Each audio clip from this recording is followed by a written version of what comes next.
if tan 2x equal to 3 by 4, tan 2x equal to 3 by 4, then find value of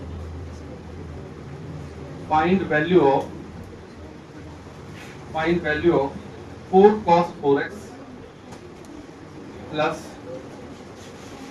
3 sin 4x।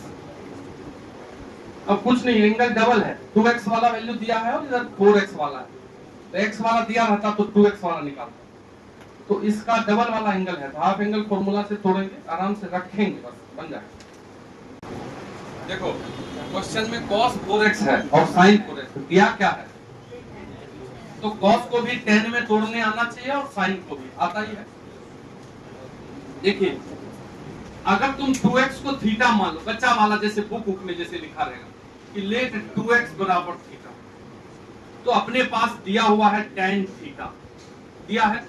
Now we have to find 4 cos 4x, अगर 2x को theta माने हो तो 4x 2 theta हो जाएगा, 2x का double, फिर 3 sin 4x क्या हो जाएगा 2 थीटा।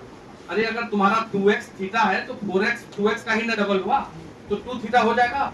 तो ऐसे बुक वाला बनाएगा, उतना कौन करेगा ना सर, डायरेक्ट। अब cos 2 थीटा का क्या फॉर्मूला होता है, tan में 1 minus tan square by 1 plus tan square. sin 2 theta का क्या होता है, tan में 2 tan theta upon 1 plus tan square theta. अब tan थीटा का मान दिया हुआ है, रख दीजिए जाके, 4 इंटू 1 माइनस 3 बाय 4 का square 9 by 16, 1 plus 9 by 16 and 3 into 2 tan theta, तो 2 3 by 4 divided by 1 plus 3 by 4 का होल स्क्वायर 9 बाय 16। इसको सॉल्व कर दो, बस ये आंसर है। कम से कम इसको सॉल्व करो, निकल गया आंसर। अब ये कैलकुलेशन तो करो, कितना आया 4 आएगा, इतना कर लो अपने से, तुम लोग ये फुट टाइप कर रहे हो। इसको सॉल्व करेंगे कितना होगा, ये 16 ऊपर जाएगा 16 माइनस 9, और ये जो नीचे वाला 16 है तो कटेगा ही, फिर ये 16 प्लस 9, और इधर सॉल्व करेंगे कितना हो जाएगा, इसको सॉल्व करें कहाँ देखा ये, तो 3 इंटू 3 9 बाई 2 ऊपर में डिवाइडेड बाय, इसको सॉल्व करेंगे तो 16 प्लस 9 बाई 16, तो यहाँ से 4 इंटू 16 में से 9 जाएगा, कितना होगा बोलो 7 डिवाइडेड बाय 25 प्लस, फिर यहाँ पे सॉल्व करेंगे तो 9 बाई 2 इंटू 16 ऊपर, और ये 16 प्लस 9 25, तो यहाँ से 8, तो ये हो गया 28 by 25 plus 72 by 25, 100 by 25, that is 4, तो आंसर 4। ठीक है, if tan alpha is equal to integral solution, if tan alpha is equal to integral solution of inequality, integral solution of inequality 4x square minus 16x plus 15 is less than 0, मतलब इस inequality का जो integral solution है वही tan alpha का value है, question वाला बोला। देन फाइंड वैल्यू ऑफ ठीक है 5 cos square alpha minus 1, 5 cos square alpha minus 1। अब जैसे ही ये इनइक्वलिटी आ गया तो काफी बच्चा इसको समझ ही नहीं रहा, क्योंकि हम लोग सीधा इक्वेशन सॉल्व करते। देखो अगर यहाँ इक्वल टू 0 रहता तब तो क्वाड्रेटिक इक्वेशन होता और इसको हम आराम से सॉल्व कर लेते। तो क्या तुम इक्वल टू 0 पे x निकाल सकते हो, इसका x निकाल सकते हो, इतना तो आना चाहिए। फैक्टर कर सकते हैं इसको, क्या फैक्टर होगा इसका, 4x स्क्वायर है तो 2x, उधर 15 है इधर 16, क्या करें बताओ, माइनस कर दें, यहाँ भी 2x माइनस कर दें,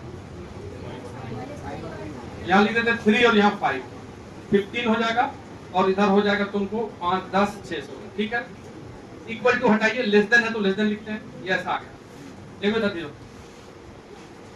जब इनइक्वलिटी सॉल्व करना हो, देखो नहीं था तो क्वाड्रेटिक इक्वेशन में चले जाते हैं हम।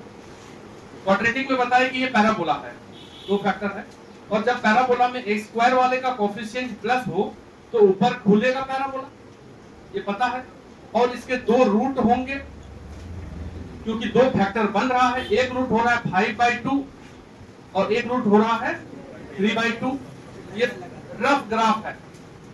इधर देखो बोला है कि ये एक्सप्रेशन लेस देन 0 कहां है, तो less than 0 in the sense नीचे कहां है, ये सब बात किए हुए हैं। ये फोटो एक्स एक्सिस से नीचे कहां दिख रहा है, 3/2 और 5/2 के बीच।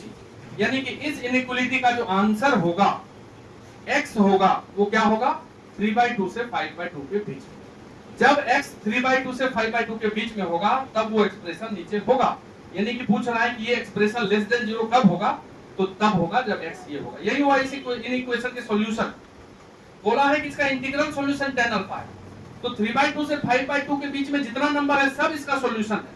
लेकिन उसमें इंटीजर कौन है, 1.5 और 2.5 के बीच में एक ही इंटीजर आता है, कौन सा, 2 आता है और कोई इंटीजर नहीं। तो इंटीग्रल सॉल्यूशन जो आएंगे इसके बीच के इंटीग्रल सॉल्यूशन कौन से आएंगे, 2। वही है tan अल्फा का वैल्यू, दैट इज अपने पास tan अल्फा का वैल्यू दिया हुआ है। और जब tan अल्फा आ गया तो तुम समझ ही गए कि ये p/p है।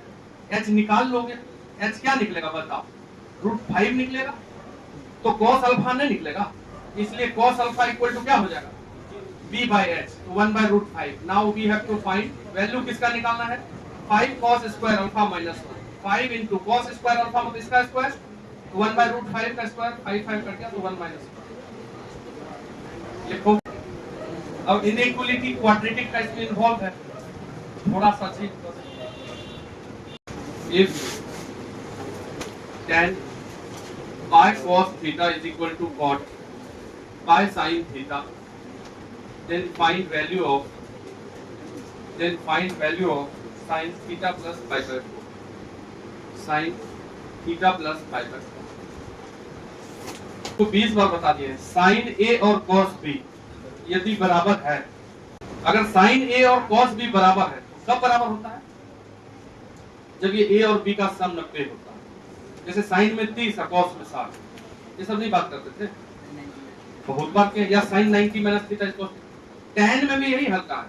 tan और cot कब बराबर होते हैं, जब दोनों का एंगल 90 हो। जैसे tan 30 cot 60 बराबर होगा, देखो जरा। उसी प्रकार से अपने क्वेश्चन में ये tan और cot बराबर है, इसका मतलब ये एंगल पाई cos थीटा और ये angle pi sin theta is equal to pi/2 होगा, 90 होगा। यानी कि पाई और पाई कट गया, यानी कि sin theta plus cos theta का वैल्यू कितना होगा, हाफ होगा। ये पता चला। नाउ अपने को मालूम करना है sin थीटा प्लस 45 का मान, 45 पहले तो sin a प्लस b तो तोड़ दीजिए, sin a cos b plus cos a sin b, क्योंकि pi/4 पे sin और cos दोनों बराबर होते हैं। ये cos pi/4 कितना है, ये 1/√2 होता है कि नहीं होता, तो दोनों कॉमन कर लो, 1/√2 को कॉमन कर लिए, क्या बचा यहाँ sin, और उसमें और इसका मान निकाल लिया 1/2, तो 1/√2 into 1/2 कितना आ गया, क्यों दिमाग लगाएंगे।